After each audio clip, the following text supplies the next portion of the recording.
week in racing. It's time to recap it.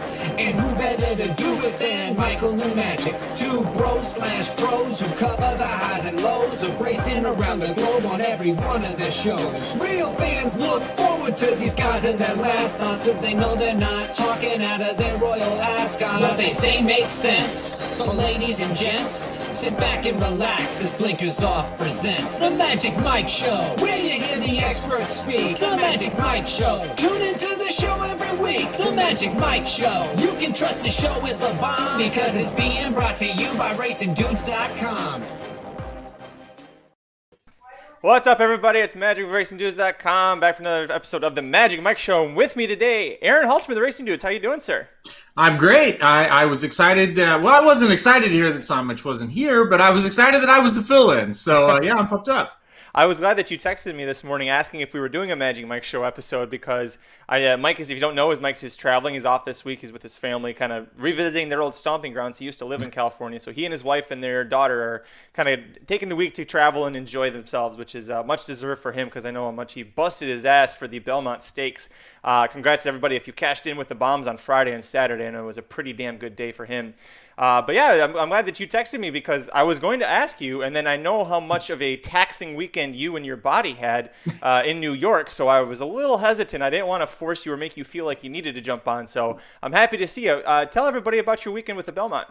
Well, I had a big weekend for sure, but it's all self-inflicted, right? So nobody feels sorry for me. I did it all to myself, but no, it was great. We went to the races Friday and Saturday. Obviously, we'll get into that. That was a lot of fun. That's what the show's about, so I'll save that.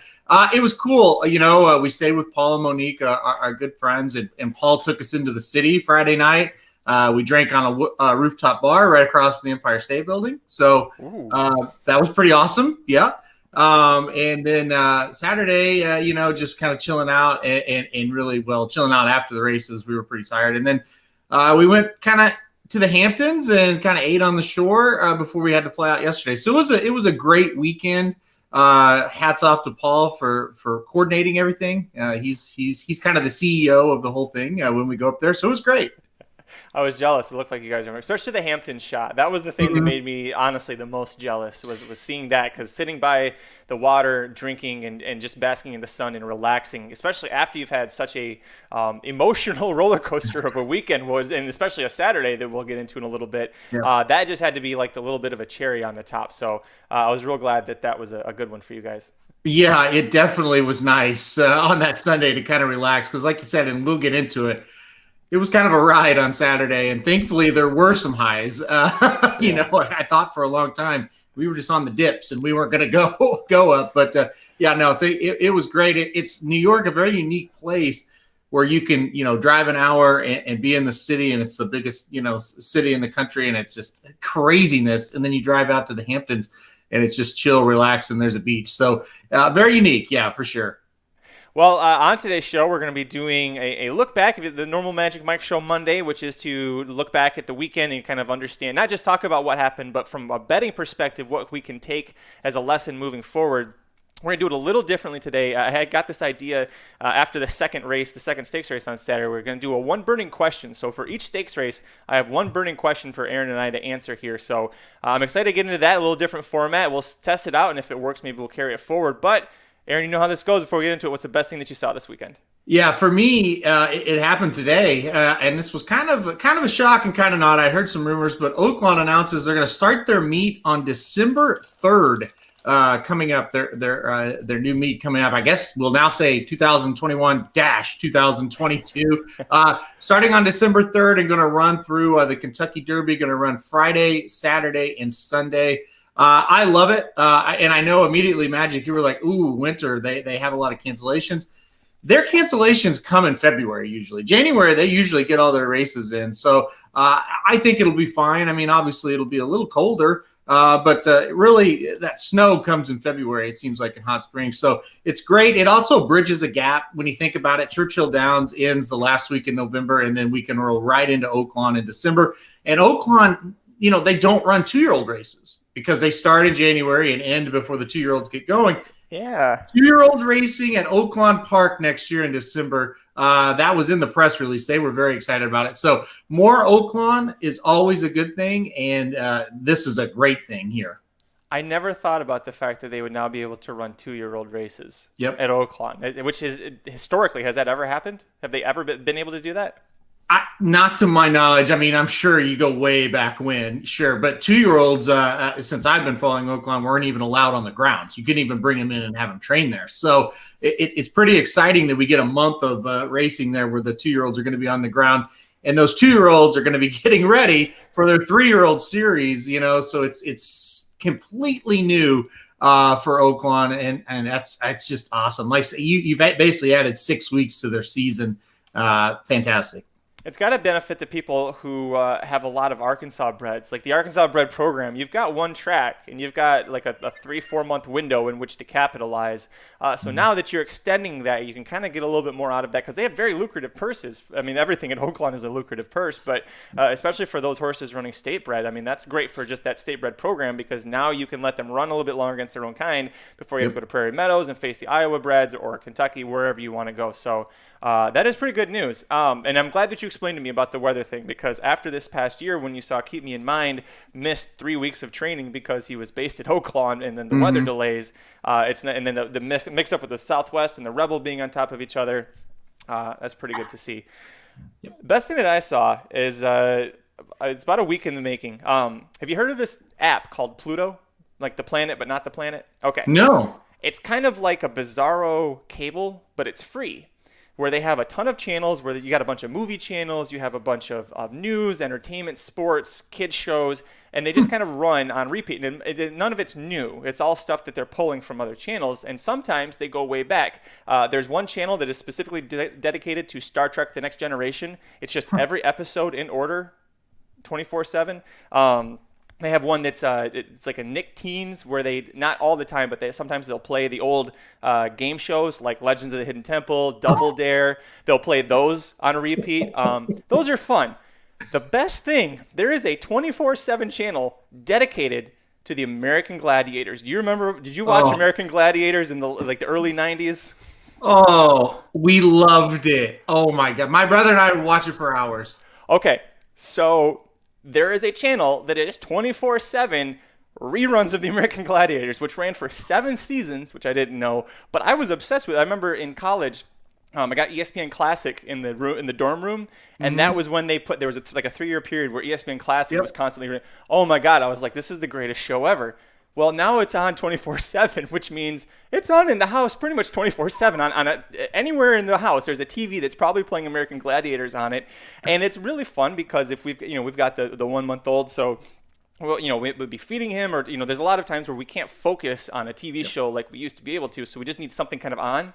This is the best thing in the world because we can sit there and critique these like mammoth, roided out dudes and chicks that are doing impossible things that I could never dream to do before my legs were broken. But oh my God, it's so much fun. So I had a feeling you probably were a big American Gladiators fan. So check it. It's Pluto, like the planet. It's free. Any Fire Stick or Roku, whatever, can get it and just put it on, man. It's love it. This is awesome. This is the best news. No, can I change mine to this? It's funny it's funny that American Gladiators is what you gravitated to because I can remember it's been, I don't know, maybe a year ago or so. We had some people over to the house and we got kind of drunk and we were like, y'all remember that American Gladiator show? And we YouTubed it and found some old videos and we're watching like Nitro, I think was, one of the guys. And so, yeah, it was. That's just hilarious that you brought that show up. I loved that show. I watched it on repeat over and over. It was on like USA, right? I think they had a rerun for a while. Yeah.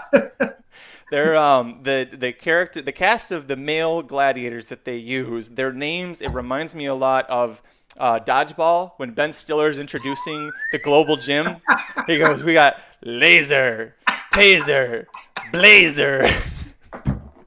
That's what it is. It's just like there's Laser, there's Blazer, there's Taser, there's Phaser, there's all sorts of Azers that are the gladiators. They never tell you their names, but these guys would put like 80s Hulkster to shame with just how roided out they are. I mean, it's ridiculous.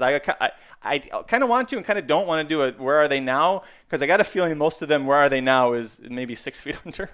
Well, when you start doing that with the old wrestlers, that's what you find. Yeah. So maybe we don't. Let's stay away from that. Anyways, on today's show, we're going to be looking back at the Belmont Stakes action with Mr. Aaron Halterman. What better person to have than someone who was there in person to check it out? Let's get into it, buddy. Riders up!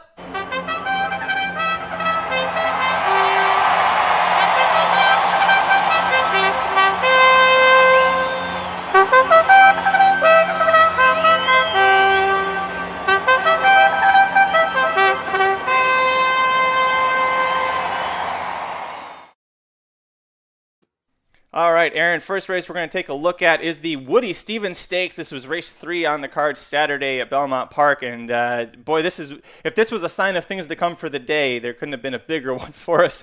Good effort from Drain the Clock, empties out Jackie's Warrior, who was the heavy favorite. Aaron, my one burning question for you in the Woody Stevens, if Jackie's Warrior breaks cleanly, does he win this race, do you think? Great question, because we all debated it, right after the race. It's like, well, if he would have gotten up there, would he have been able to win this thing? I'm not really sure. Most of the people in the group kind of said, yeah, I think Jackie's Warrior would have done it. I'm not really sure. I think saying that takes a little bit away from Drain the Clock, and I don't really want to do that because I still think he deserved a ton of credit. This was a race that even halfway down the stretch, I thought Jackie's Warrior was going to do the same thing to Drain the Clock that he did to Dream Shake in the race prior, which was just not let him go by. And Drain the Clock just kept going and got by him. So I'm going to say no, I don't think he would have. I think Drain the Clock still would have got the job done. Obviously, with a narrow margin, you can definitely make the argument the other way. But I'll stick with Drain the Clock ran a hell of a race here and would have beat him either way. I agree with you. I think he definitely ran a hell of a race, and especially with, we're going to bring this up a couple of times, Jose Ortiz jumping in for his brother Irad, who is doing well, which is nice, but Irad had to miss a couple of weeks. And by the way, how much did it have to suck to be Irad on Saturday just to watch horse after horse that was his originally cross the finish line first, starting with Drain the Clock. I'm going to say I think he would have, because he got pinched back to either to the rear or just about to the very back. And it's only a 6-horse field, but he did have to use up some energy to get up there and was stuck inside of Drain the Clock. Whereas if he ends up getting ahead of him, I think maybe he's able to keep Drain the Clock away from flanking him and coming up to catch him. So, I'm going to say that he would have, but either way, I mean, great races from both of these horses. Was there anything that you could take away from this race, aside from those two, which I think are definitely horses we want to play moving forward in these sprint races? Anyone here interest you at all, or are we just going to kind of chuck the rest of them? I didn't like the rest of them. I mean, if Nova Rag shows up in an ungraded $100,000 stake somewhere, I think he'll be tough. I think that's his level. Dream Shake, I mean, I'm just completely off. Done, finished. He had no excuse. To me, going forward, these are the two horses you want. Could Jackie's Warrior turn the table on Drain the Clock? Sure, there's no doubt he could. But I think these two going forward are going to be awfully good. Asmussen has some other good sprinters that are 3-year-olds as well. So summer up there at Saratoga might be kind of interesting with all these horses. It's the summer of Asmussen. Our Stephanie in the chat says Rosario burned a small fortune Saturday. Boy, that's Mike Samich calls him the bell curve because of just how the wide range of what you're going to get from him performance-wise. The bell curve was really flat on Saturday. Not a great day for him. Let me ask you this before we move on this one, because it seemed like Jackie's Warrior didn't miss the break. It seemed like they were there, and then all of a sudden he was behind, and then all of a sudden he was rushed up. Watching it where I was there in person, so obviously seeing it was a little harder. Was that kind of what happened? It seemed like they all broke in a line to me. Yeah, the initial first couple of steps, from what I remember, he was with them, and I don't remember. I didn't end up seeing a head on. I wish I'd looked at that. Now that you mention it, it looked like he had, the horses, it kind of squeezed just a little bit to push him back enough to where, again, he didn't fall several lengths back like the next horse we're going to talk about. But I did think that he did get kind of pushed back. And actually, our Stephanie says Jose outrode Rosario and squeezed him. So maybe at the start he got squeezed. It looked like he was there, and then suddenly he wasn't. Maybe he got squeezed out a little bit. Okay. Yeah, so that's what I would say about that one. Let's move on to one of the races that really kind of frustrated me here, the Brooklyn Stakes. Grade 2, $400,000 purse, mile-and-a-half race. This is one of those races where We'll talk about with the Belmont Stakes too. You really, at these long distances, I've learned that you need to have speed to really have a chance in a lot of these. This is something that when I first started in horse racing, I thought, well, if the longer they go, the closers are going to have more energy coming. And it's, well, if you're closing, but there's 13 lengths to make up, you're probably not going to get there in time. Lone Rock gets the job done. My one burning question for you, this is, I swear I'm not biased. If Tiz the Magician broke cleanly, does he win? And if you didn't see it, Tiz the Magician's head was tossing. The second the gates fly open, his head was to the right. It startled him. He jumped way up in the air, and a horse that can only do his best running when he's on the front was suddenly mid-pack 3 wide into the first turn. Gets second, but Lone Rock blows him away by almost 12 lengths. So was the break what caused Tiz the Magician, or was this just Lone Rock? Well, this was one we did see live when it happened because it was very obvious. His 2 front legs were almost touching the top of the gate out of it. And for somebody like myself who picked Tiz the Magician, I thought, well, okay, that's over. I thought, considering the break, Tiz the Magician put up a pretty solid performance here to get second. He didn't get the situation he wanted at all. I still don't think he would have won, and that's not really a knock on him. It's just that Lone Rock just ran away from him. I mean, if Lone Rock beats him by like 2 lengths, then yeah. But I mean, he beat him by what, like a 10 or 11 lengths? 11 and a quarter, yeah. Yeah, he freaked in this race. And I didn't see that coming at all. So no, I don't think he would have beat him, but he certainly had no shot once the gates opened and he jumped up in the air like that. This was actually the horse that scared me the most for Tiz the Magician's race in the Brooklyn, and it wasn't necessarily because of anything on paper with his form. It's the fact that since Robertino Diodoro claimed him for $40,000 last November, the horse has 4 wins and 1 second that was by a neck, I believe, in 5 starts. So the magic touch, I believe, really helped this horse get up there. 11 and a quarter lengths. I think once he started pulling away from Tiz the Magician, that energy level that he had was just insane to get up there and get the job done. But I'm with you. I thought the Tiz the Magician, the fact that he held off Moretti, because I really thought that when Moretti was starting to close a little bit in the stretch, I was afraid Tiz got a little tired, and this is Tiz's style is he doesn't like to pass horses, but you've got to be a freight train to get past him because he does not like to let horses pass. So for him to hold off Moretti, who is a very strong distance horse, I thought was pretty big. You also had Aja Weed was Rocketry, Musical Heart Campaign. Those are all horses that excel at these distance races. So I was pretty happy with how he did. Before we move on, was I correct about speed? You want speed in these kind of distance races? Is that how you usually handicap them? For sure. Yeah. We talked about it in the Belmont a little bit as well. These mile-and-a-half races, anytime you've got that early speed, it's tougher for those closers to close the further you go.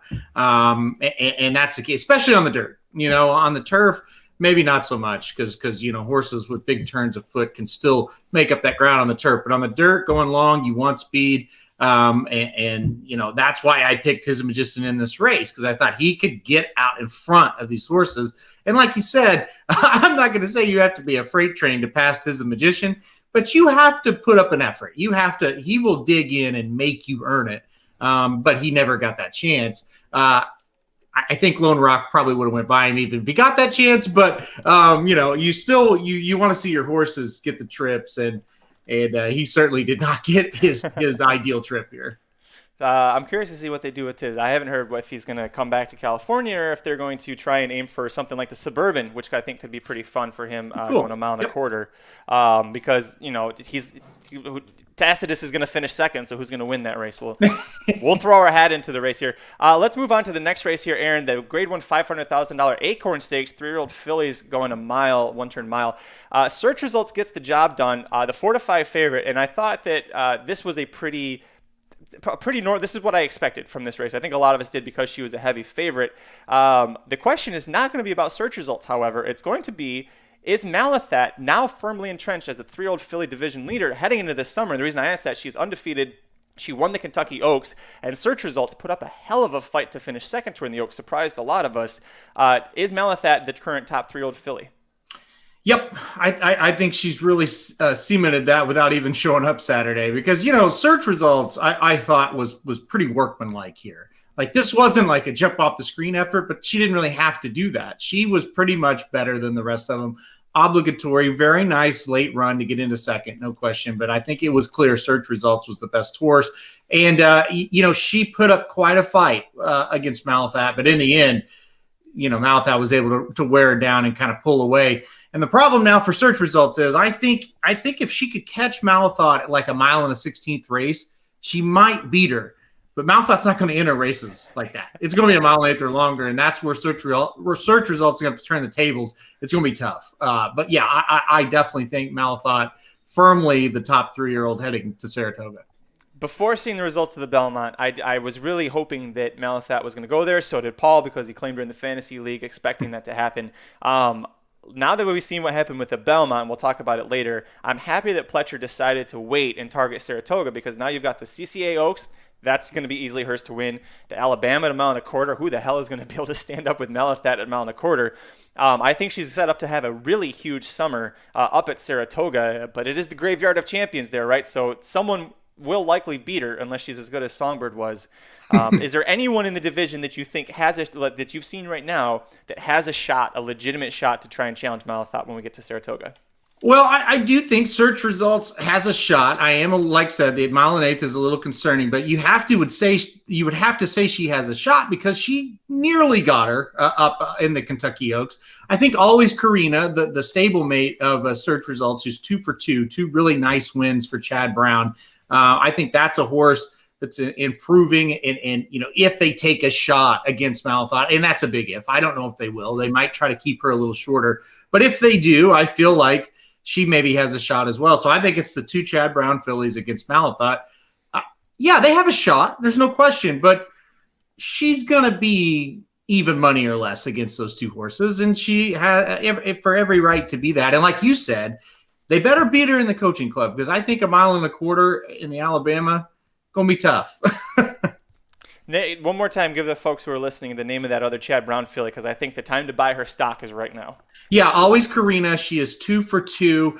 Recently blew out allowance foes at Belmont Park. Certainly Chad Brown is a trainer that'll run them through their conditions, meaning he's not going to go right from a maiden special weight to a stakes very often. So maiden special weight, allowance. Now we'll probably see a stakes. I have no idea where. I'm sure it will be at Saratoga in one of those. So we'll see. But Always Karina, definitely one to keep an eye on.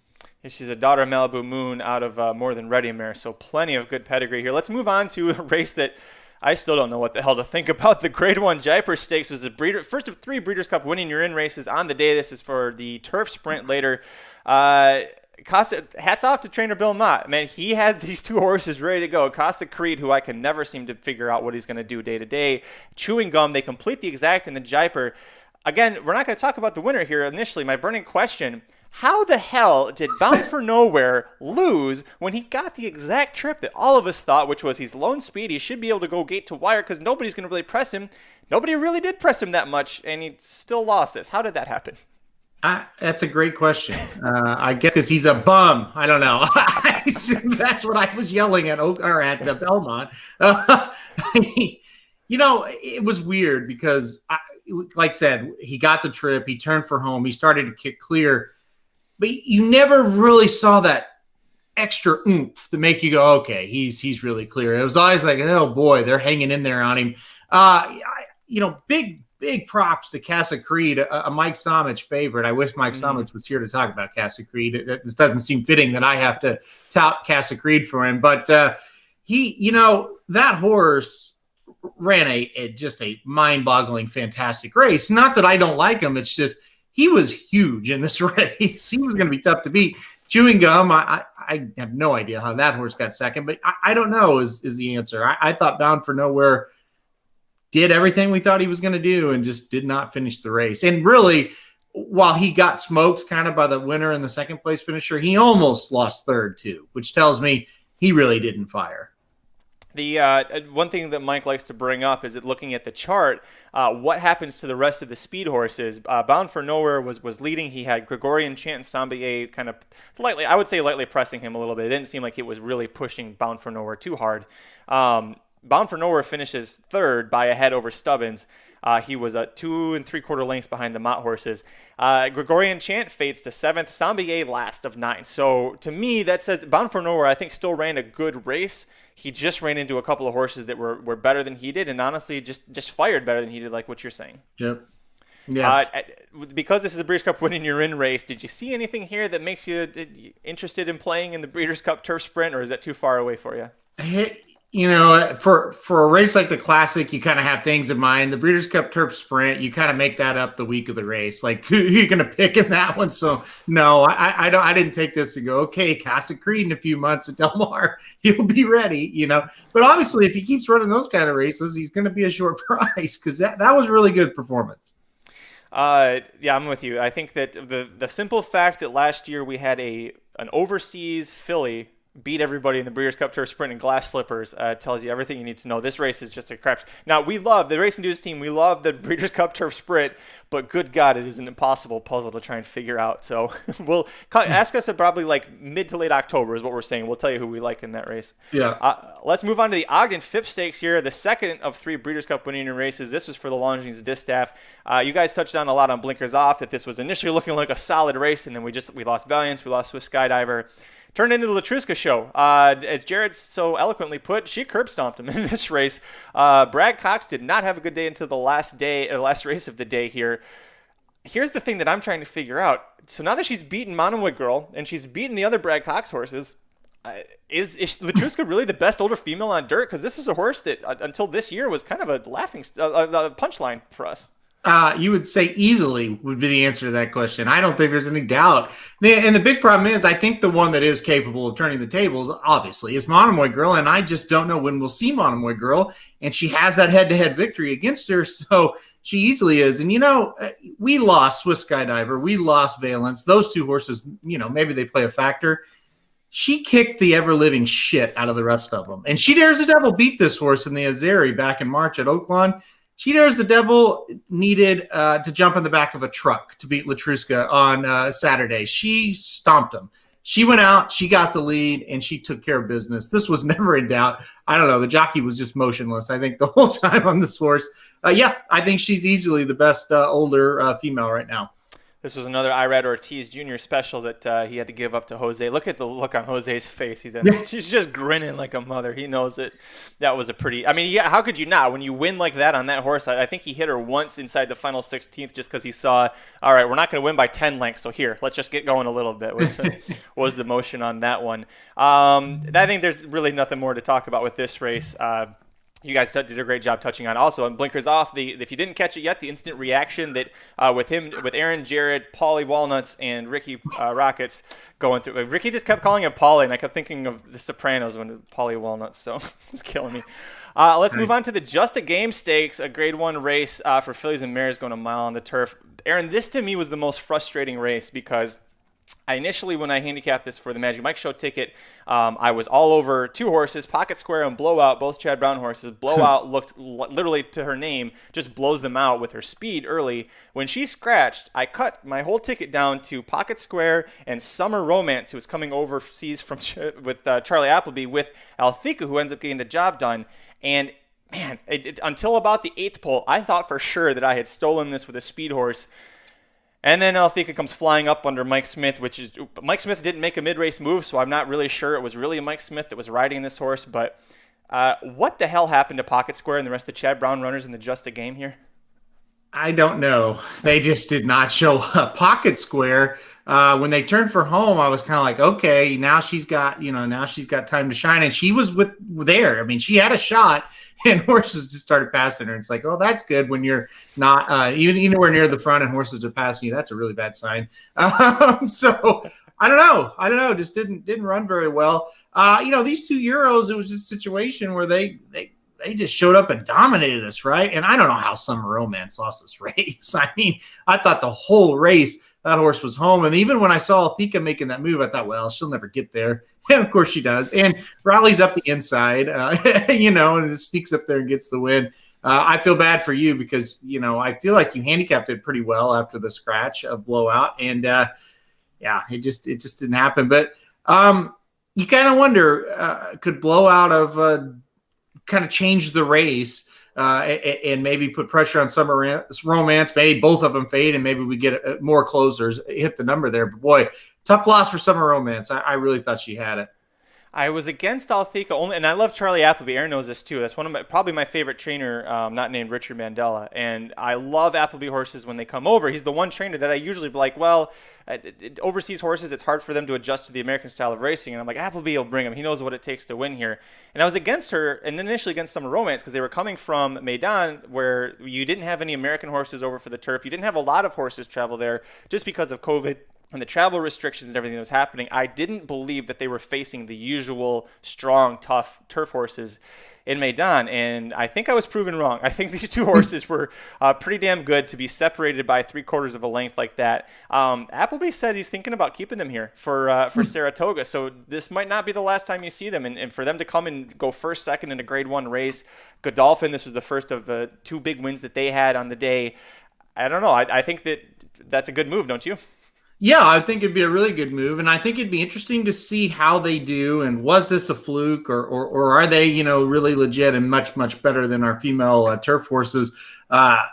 Which I think that's very possible based on this. I mean, as far as they were ahead of everybody, it kind of tells you, okay, yeah, they might just be on a different level of the horses we have right now, especially if Chad Brown doesn't have anybody that's any good, And Pocket Square was just a shock to me because it just seemed to be that horse and seemed to be getting that trip and just nothing, just empty in the lane. So, yeah, all credit to these. And I'll be the first to say I missed this one completely. This one hurt especially because I had two very strong opinions. They were both turf races, and one of them was that Pocket Square was going to emerge from this race as Chad Brown's, next superstar filly, especially if you watch when she had her debut at Keeneland. It's like, wow, the way she moved, that looks a lot like a Chad Brown superstar turf filly. So I was really disappointed about that one. The next one, because I reworked my Magic Mike Show ticket, which didn't last past the first round, so why do I even bring it up? The Met Mile here, we got Silver State beating Nix Go and Mischievous Alex. Nix Go, I had huge question marks about could he come back from that Saudi defeat. First race since February. He'd never traveled like that before. There's always a question mark. Arrogate lost when he came back. So is this horse going to be able to handle that trip back? The trip did not go well for him. He ends up getting fourth. Silver State with the nice win here, and this is now 6 straight wins. So Aaron, the burning question for the Met Mile, can anyone stop Silver State? Hard to say yes at this point after that, right? I mean, the weird thing about it, and I'm an idiot. This is the race I regret the most because I have backed this horse every single race of the streak until this one. And why didn't I do that? It was so dumb. And you're right. I fell in love with Nix Go, who was just horrendous, right? So bad. And then Silver State sneaks up the rail and wins this thing. The problem was he beat Fearless at Oakland. Well, Fearless came back to not do much. He beat Express Train. That horse has not really done much. So I thought, okay, now we're gonna see a little bit better horse. And while I think he'll run well, he might just not be good enough. Yeah, he was plenty good enough, especially when Ricardo Santano gets a wide open rail and he just shoots through there easily. Look, you would think the waters are going to keep getting deeper. He's going to probably go to the Whitney after this, I would guess. I don't have any knowledge of that for sure, but 6 in a row, and all the horse can do is keep entering and winning. And listen, he's one of the top contenders for Horse of the Year right now. So this was the third final Breeders' Cup winning race. This for the Big Ass Fans Dirt Mile at the end of the year. Assume he goes to the Whitney and maybe he doesn't win, but he makes a good account of himself going a little bit longer than a mile. Do you think this horse is a better fit for the Dirt Mile or for the Classic? And remember, at Del Mar, the mile race is going to be 2 turns, whereas at Belmont it was a 1 turn, which is, I think, a big reason some people were against him. They weren't sure if he could handle 1 turn. What would you like to see this horse do at the end of the year? I think the Classic is where he really fits. I think he is a 2-turn classic distance type of horse. That was another thing. I thought the mile might be a little too short for him as well. You look at his 2-turn races, he looks like he's getting better as the race goes on. He kind of looked like it again in this one. I think they ran him in the Met Mile because where else are you really going to take him? This is such a prestigious race. Steve Asmussen has a ton of success in this race. And I think they said, well, we could go here or we could go the Stephen Foster. And they may have worked backwards a little bit from the Whitney too, because that's the big goal for all the older horses. They thought, well, this could set him up a little bit better for that. So, I think they'll stretch him back out. I don't think you'll see him at a mile again. And I think he is a Breeders' Cup Classic type. Interesting. I'm leaning Dirt Mile, but we'll see what happens. You made a good point. And I looked at his pedigree. I'd forgotten briefly what it was. He's by a Heart Spun out of an Empire Maker mare. So that just screams, go longer with this horse. He can handle it. It was nice to see that he had that burst of energy going a one-turn mile against sprinters to be able to pass them like he did. Whether or not Nick's Go floats out to the 8 path, I still thought was a pretty good effort here from Silver State. 2 races left, Aaron. Let's move on to the Manhattan Stakes. And literally, as the Met Mile was ending, I texted you guys and I said, can we just run the next 2 races back to back? And I want to be done watching horse racing for the weekend, because if you were playing the live bankroll article, which I always love to play that one with you guys, you were 0 for 7 at this point. It was not a good day for you. There was a lot of near misses, a lot of close calls, and some just outright, and it was not looking like a good day. And then we get to the Manhattan Stakes, and this was my strongest opinion. Domestic spending for Chad Brown. I had said for about the last month or so that I thought this was going to be the next bricks and mortar. Holy shit, this might be the next bricks and mortar, except for the fact that he won by more than a neck in this race. Wins by almost 3 over his stablemate Tribhuvan. This was a really impressive race. So my question for you, the one burning question from the Manhattan, will domestic spending lose a race in 2021? Yeah, I didn't get to enjoy this as much as I wanted to there, because I was so anxious, because he really, really needed to win. And thankfully, it's a good ending for the bankroll and for our bets. But going into this race, it was about as bad as you could be, and then it got good, really good. This was awesome. He, never at any point in the race that I think domestic spending was going to lose. He came by us the first time, and I'm like, oh yeah, he's sitting great. He's not dead last. He's not mid pack, but he's close. He's about 8 lengths off the lead. They were going pretty fast. His stablemate was setting the pace there, like I thought he would. And man, when he swung out, I looked at Jared and said, "Over, race over." It's on the turf. You can just see when they start to lengthen the stride in the stretch. It's really beautiful to watch a closer on the turf. Probably my favorite thing to watch. And he was fantastic. Will he lose a race? I certainly don't think so. I think this guy is a beast. He blew me away at Churchill for his debut. He had no business getting up there and dead heating for that win. Got stopped twice. It was a shorter race than what he saw in the Manhattan, and he still was able to get up there. And this one, he left no doubt. And that horse he dead heated with passed him like he was tied to a pole on Saturday, as he did with every other horse in that race. Other than his stablemate, who was pretty tough. Well, not that really. Really, he wasn't that tough. But he was tough on everybody else, but not domestic spending. I think that the sky's the limit. I don't think he's going to lose in 2021. I don't have an Eclipse Award vote, but I think he's a horse of the year candidate for sure. I don't know how you beat him, other than if you get in a 4 or 5 horse field, which he may see. I don't know who wants to really face this horse. You get in a short field, you don't have any pace. Maybe somebody can take it gate to wire and he can't catch him, but this horse is scary good. I think I can guarantee he'll at least be in 5 horse fields, because he'll go up against Tribhuvan, who's a Chad Brown, Masterpiece, who's a Chad Brown, Rock Emperor, who's a Chad Brown, and the only other horse that I thought ran a really bang up sneaky race is Gufo. If you watch, I don't know if you saw him. Yep.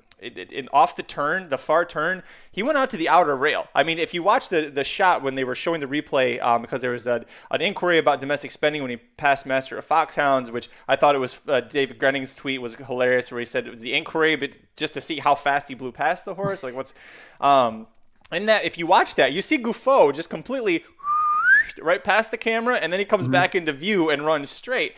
If that horse runs straight, I don't think he's not beating domestic spending. I think he gets second, and I think that horse has a lot of but the problem with Gufo, he loves to run second to domestic spending to Colonel Liam. He doesn't win. He's always right there just behind them. But I think those are some good horses. That's the only other horse that out of this one I'm like, man, as long as he doesn't face domestic spending, I'm real curious to play Gufo again. Well, we watched this replay when we got home, and I'll credit Paul because I'm just locked on domestic spending. I just want to watch him over and over. He goes, no, let's rewind and take a look at Gufo here. And yeah, I agree 100%. He ran a big up race. Here's the big difference between the two, and this is really all it is, because Gufo has the same turn of foot. He actually finished his last quarter 0.02 seconds quicker than domestic spending. So basically the same, right? But he's too damn far back. Domestic spending can sit a little bit closer where Gufo is last. So what do? Do you change from Rosario to somebody else and you try to get him closer? And I'm not saying on the lead. I'm saying let's try to put him mid-pack or like 3/4 pack and not dead freaking last every time. You might change the jock and see what happens. That's not me blaming Rosario. I'm sure that was kind of the strategy that he was told, but you never know. But he's super, super talented. He didn't win the race 2 back, the Man of War, because the same damn thing. He got too far behind and he couldn't run down a horse that had been loose on the lead. He's deadly though in the stretch. He is super quick. Yeah, he is. He's got a great turn of foot. The Man of War, especially, I thought was such an impressive effort from him. So I went too deep here in my ticket, and I used domestic spending. I used Gufo, and the reason I didn't single domestic spending is because Gufo almost won a 5-horse field in the Man of War with the loose on the lead leader. I'm like, if there's pace presence, which there's going to be in this race, well, I thought. Well, like if there's some sort of a pace pressure and he can actually, try and get a little bit closer, I thought he had a better chance. But all hats off to domestic spending. Dennis in the chat. Dennis, good to see you, man. I haven't seen you in our show for a while, so I'm glad you were able to make it here. Question from Dennis: is Colonel Liam going to win another race? That's a really good question. He did have the look of a horse that's kind of gassed after running some big ones, and now the waters obviously are a little deeper for him. Gosh, because now he's got to go to Saratoga, and he's fit. No, I don't think he'll win another one this year. I think he will if he gets some time off. I think that this race, especially to me, said that he's had a long. I mean, you saw how well he did in the Pegasus, and then the race at Fairgrounds, to dead heat with domestic spending at Churchill when domestic spending should have just won that outright. I think that he's tired. I think he needs a little bit of a break. But Will Pletcher and the owners want to give him a break going to Saratoga because that's such a huge meet for them. I'm not sure. Our Stephanie had a quick question here. Why don't we show the replays to validate our comments? Dennis got it right. It's copyright. I have permission from Del Mar, and that's it. So I don't want to piss off Naira because they actually still like us. So I'd like to keep them happy so that Aaron and Jerry can keep going to the Belmont and just drinking for free all the time. So I don't know where we got free drinks at the Belmont, but I'm thinking of Gulfstream's press box. That's what I was thinking. Yeah, exactly. Yeah. So maybe we could piss off Belmont. It's okay. All right, we'll work on that. Let's head over to the final race here, the Grade 1 Belmont Stakes. Really no introduction needed. Essential Quality, Hot Rod Charlie put on a show for the ages in this stretch here. Aaron, I know it's a big deal. It's an impressive run from a horse. When my mother will tell me, boy, that Essential Quality, he is fast, isn't he? And she doesn't. She knows horses have. And she's probably watching. I love you, mommy. He has 4 legs and a tail, and that's what she usually knows about the horses. So for her to spot Essential Quality being farther back than usual, like he was on the backstretch, and to just keep motoring and get past Hot Rod Charlie, tells me this is a pretty damn special horse. Which leads into my one burning question, Aaron. Where does Essential Quality place among the best of the modern Triple Crown era horses? And when I say modern era, I mean the point system for the Kentucky Derby Trail. Now, are we talking about just this performance or his overall? His overall campaign, because the only thing he's done wrong was get a super wide trip in the Kentucky Derby and finish 4th. That's the only thing that's a blemish on his record right now. That's a great question. He's tough to judge because he won one of the 3 races. He didn't compete in one of them, and he didn't hit the board in one of them. So it's really tough to give him a couple of weeks. Maybe he'll get bumped up to the board. Okay, now that's true. Okay, you're right. So he finished 3rd and 1st. No, that's fair because he's going to. That's going to happen.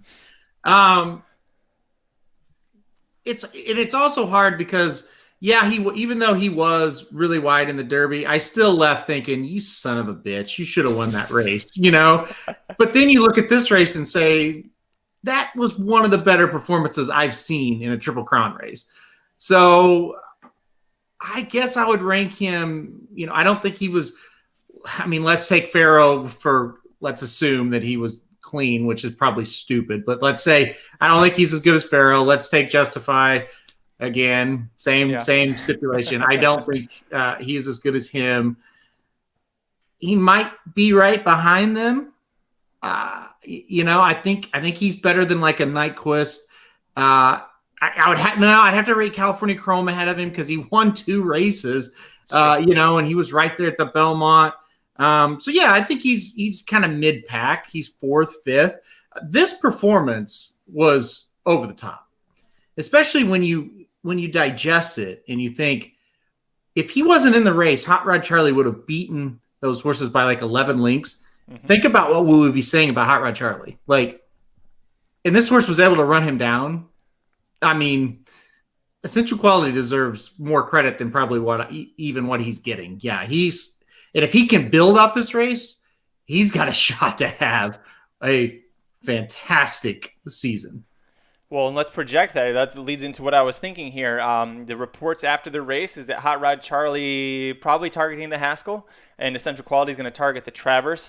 If Doug O'Neil is going to target the Haskell first for Hot Rod Charlie, that tells me he's going to take a break, go Haskell, and then try and take Essential Quality back on in the Traverse. Which, if that's happening, God, I need to buy a plane ticket and come to Saratoga. That's going to be just a barn burner of a race. But the older male division, you guys touched on this on your instant reaction show.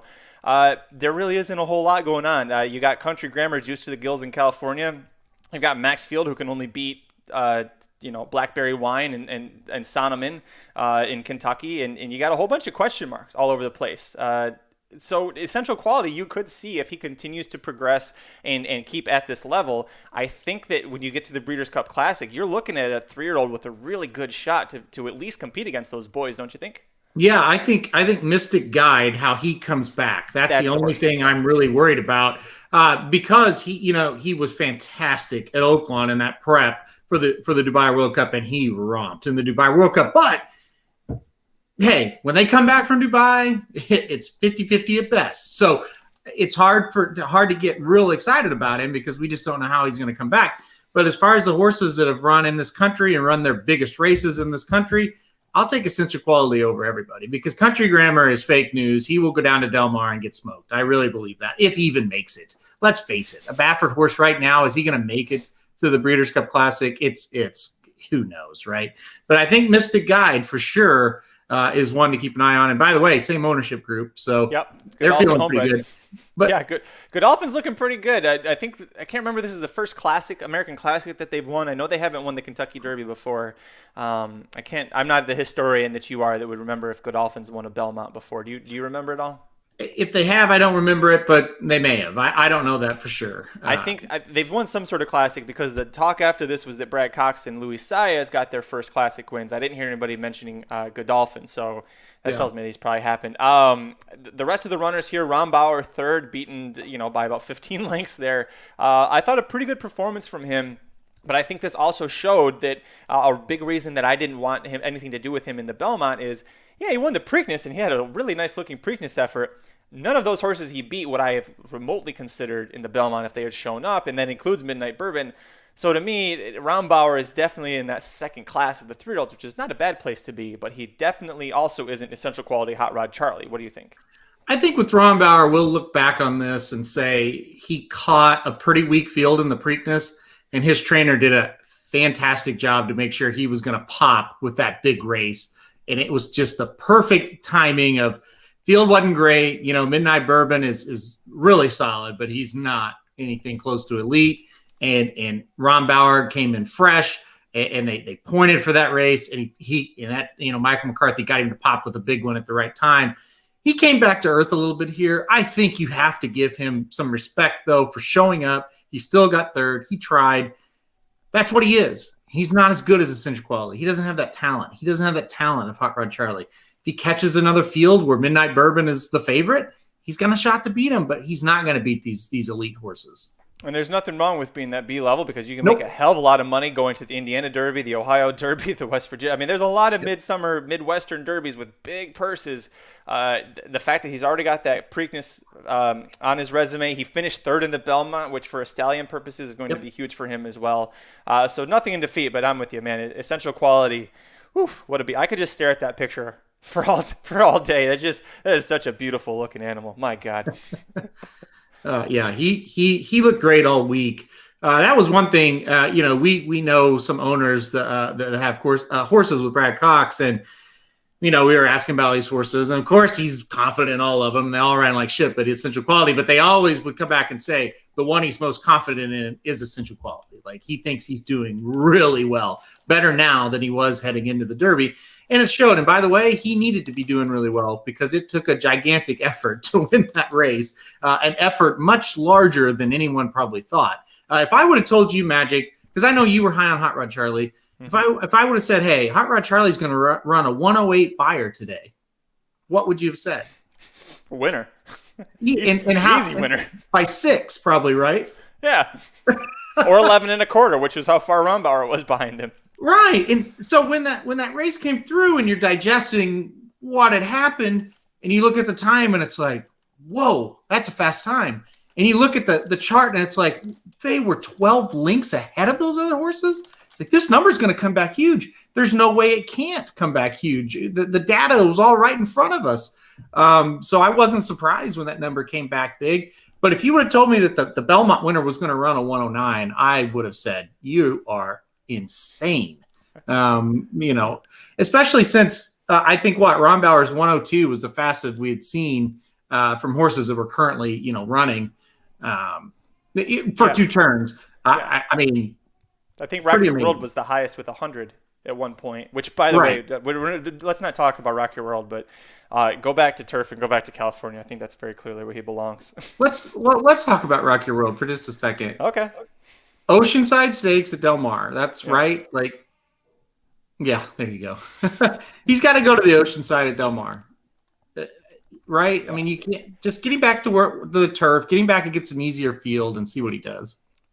Vinny in the chat says he saw yesterday that Hot Rod Charlie might go to Pacific Classic. I think so, but here's the thing. That's a month after the Haskell. So I think that he could go Haskell where you're facing straight 3-year-olds.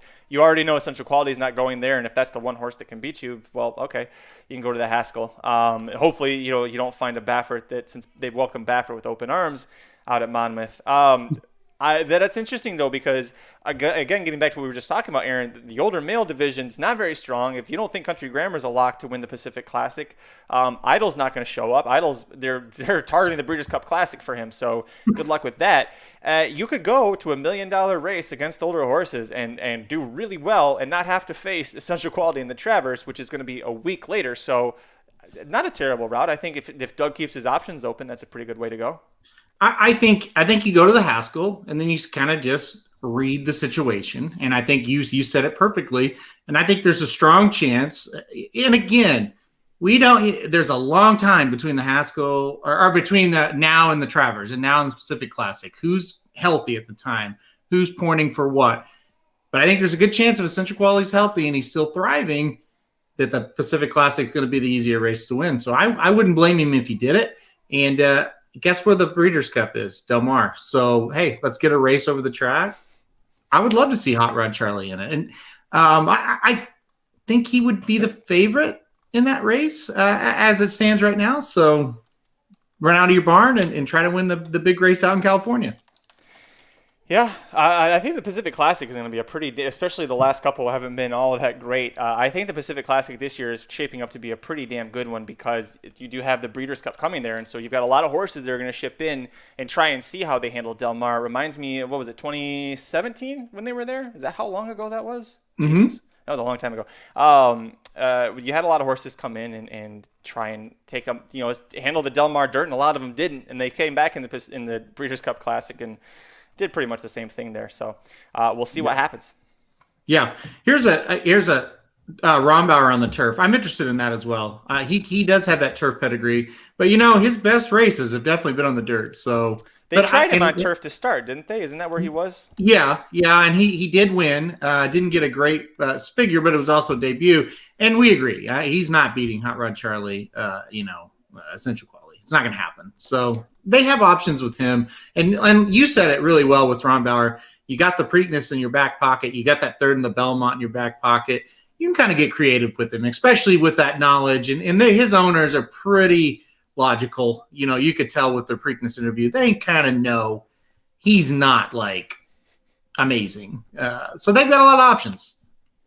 Real quick, and then we'll get out of here. Our Stephanie's I seen bring it up. Australasia and the Jersey Girl Stakes Sunday at Belmont, which, by the way, if you played Joel Rosario all day Saturday and you got mad and you gave up on him on Sunday, well, that was the time that you probably should have been on, because Australasia is now undefeated after, 6 starts for Brad Cox. And it's not just that she's done this. This is a Louisiana bred, made her way through all the Louisiana horses, goes to Churchill, beats allowance horses, and then now at Belmont wins. I thought it was good. I don't know how excited I am about her, just because I don't think she beat much here in this spot. Did you get a chance to watch this? Because I know you were traveling. Yeah, I was actually on the plane. We're getting ready to take off when this race went off, and this was one I circled. I really wanted to watch because Miss Brazil scratched out of the Acorn to run in this one, and I thought that horse will be pretty. And that horse broke out of the gate early, and they had to reload, I think. So, maybe I did a little compromise there. But listen, when you hear us say the term turn of foot, watch Australasia in this race. Huge turn of foot, right? I mean, just zooms by them late. She's darn good, and I think you're right. This isn't the greatest field, but she's earned the right to go probably up to Saratoga. It's the proving ground. We'll see what happens. Do you take her to the grade 1 test? Is that where you aim for her? I'm pretty sure that's where they will aim for her. And I mean, you've won 6 in a row. It's time, right? So, will I back her there? We'll see what happens. We'll see who enters, but she's earned that shot. I don't think she would have won the Acorn, and that's probably the type she's going to have to face. Maybe not search results, but some of those other ones. So we'll see. But yeah, I mean, she's very, very good. Very good. All right, that's going to do it for this episode of the Magic Mike Show. Thanks so much for joining Aaron and I to go through the burning questions from all the Belmont Stakes action. Congratulations again if you were playing the live bankroll article and you stayed through to the end. Something Aaron taught me years ago when I made this mistake where he went 0 for 4 to start the day at Santa Anita on a random day, and I backed off and you swept the rest of the card, and I bitched you about it, and you were like, if you play somebody's picks, play all their picks, because especially you and Jared were very confident in these last couple of races. The earlier ones, you took some swings and you had some misses. So if you stayed through, you got some positive ROI. And for the third time in 4 tries, you guys had a positive ROI from your, or fourth from 5. Fourth from 5. Yeah, the Breeders' Cup, the Pegasus, the Derby, all winners. The Belmont's a winner, the Preakness. You just had some bad racing luck, or else you would have had 5 for 5. So on the Magic Mike Show, whenever you hear me talk about the guide and the live bankroll articles, why you need to buy it, this is why, man. At 4 for 5, and if not for bad racing on the Preakness, 5 for 5. You guys do an incredible job, and I love it as your friend, because it's fun to just play along with how you guys are doing it with the races. And when you win, I win, and we all win, and it's good for us, not just company-wise, but as bettors and friends too. So congrats to you, sir. It's ruined big race days for me, because I am just a nervous wreck the whole day. Because here's the deal. We're laying out exactly what we're doing. And we never really had done that before we started the articles. It's just like, here's our suggested plays. No, here's the bankroll we're using. This is what we're doing. You're either going to win or you're not. And that finality is nerve-wracking. When it's just Jared and you making your bets, hey, we're going to win or lose or whatever. But when you got a ton of people backing it too, and yeah, I was ready to crawl under my seat, and hide. And it's so fun when you get that big winner like Domestic Spending. And I just, honest to God, this is weird. I was so low and no confidence. And when he won, I'm like, we're going to hit this exacta and it's going to work out. It just, that one horse where you go, wait, I'm not a complete idiot. Like, I knew that horse was good. He turned it all around. Thank you, Domestic Spending, for making me very happy on Saturday. And then, if you bet the exacta in the guide, you're smiling the whole stretch, because you knew, this is the easiest exacta we've ever hit. Not that you went into it thinking it was going to be easy, but just the whole stretch. It's like, well, we got the 2 horses. Nobody else is even close to them. So it was great. Yeah, you nailed it. As soon as Domestic Spending won, and I was worried about the inquiry, but as soon as that was gone, I was like, all right, I knew for sure. I was like, we're going to hit this. We're going to end it. So then I was like, is it going to be Hot Rod, or is it going to be Rock Your World who gets second? Or no, I'm sorry, No Agenda.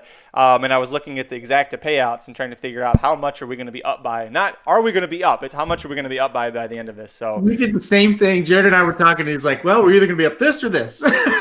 It's just like there was no after in 3-4 races in, we're like, we're sure we're losing every race today. And then when domestic spinning won, it goes, okay, well, we're gonna hit this. I mean, this is in the bag, right? So it's just crazy. The mind games that this game plays with you, they're insane. But you have to keep going because like you said a minute ago, when you stop, that's when you win. So you just have to keep going. You have to remember this is a crazy game. Weird shit happens, or you just screw up, which was both on the first 7 races. But you just got to keep going and have that confidence, at least with your betting in the windows, that just kind of keep pushing along there. So it worked out, thankfully.